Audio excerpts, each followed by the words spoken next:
Saan ka ba galing? Sa labas lang po, nagpahinga lang po ako saglit. You look exhausted. Magpahinga ka na. At saka magpalit ka ng damit. Dumi-dumi mo. Mamaya na lang po siguro. Tita, kailangan ko na pong kausapin si tatay. Ayoko na pong lumala yung away naming dalawa eh. Magsusorry na po ako sa kanya. I don't think that's a good idea, Kit. Hindi pa ready si Gano'y nakausapin ka. Masamang-masama pang loob ng tatay mo sa'yo. Tita, kaya ako nga po siya kakausapin eh. Para po mag-ceasefire na kaming dalawa. Para maayos na po namin. Magsusorry na po ako sa lahat ng mga kasalanan na gawa ko. Tita, stress na po ako. I understand, Iya. Pero hindi makakatulong kung pipilitin mong tatay mo. Baka lalo lang kayong magka-conflict at lalo lang lumala ang away ninyo. Alam mo, if I were you, palamigin mo muna ang galit ng tatay mo. Saka mo na siya kausapin para ready na siya. Ha? Sige na. Pahinga ka na.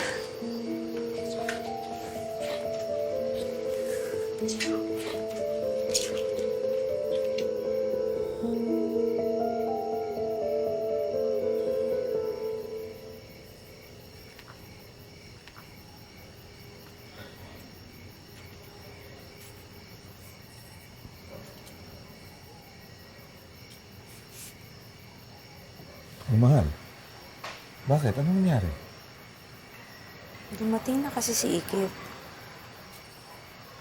Nag-request ako sa kanya na kausapin ka para magkaayos na kayo. Pero nagmamatigas eh. Ma-pride at nagmamalaki pa. Gusto niya yata ikaw pa yung mag-sorry. Kahit na siya yung may kasalanan.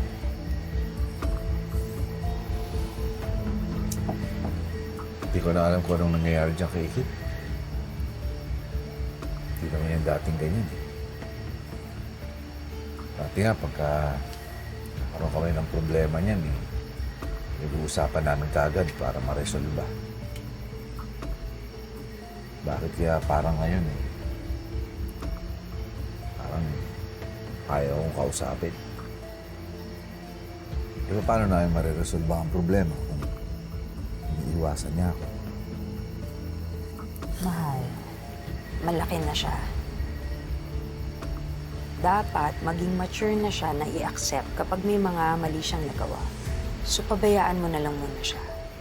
Kapag nagkaroon na siya ng courage na lapitan ka at i-admit ang mga mistakes niya, then, kausapin mo na siya.